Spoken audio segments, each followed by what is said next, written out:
আমরা চলে এসেছি পুরিন্দার এদিকটায়। আর এদিক থেকে প্রায় ৮ কিলোমিটারের মতো অংশ বাইপাস করা হচ্ছে সড়কটিকে, অর্থাৎ বর্তমান সড়কটিকে প্রশস্ত না করে নতুন করে সড়ক নির্মাণ করা হচ্ছে।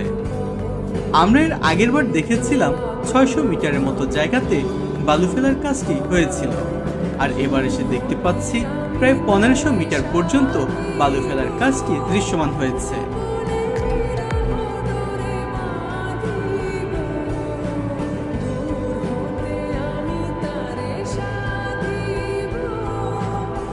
ম্যাপের দিকে লক্ষ্য করেন তাহলে দেখবেন ডান দিকের এটি হচ্ছে বর্তমান ঢাকা সিলেট মহাসড়ক, যেখানে পুরিন্দার দিক থেকে মাধবদী এবং পাঁচদুনা হয়ে বাগাটা পর্যন্ত সড়কটি অনেকটা পথ ঘুরে তারপরে যেতে হচ্ছে।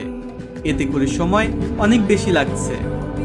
বাদিকে ম্যাপের দিকে লক্ষ্য করলেই দেখতে পাবেন পুরিন্দার দিক থেকে বাগাটা পর্যন্ত সড়কটিকে বাইপাস করে সোজাসুজিভাবে নির্মাণ করার কাজটি চলছে এখন।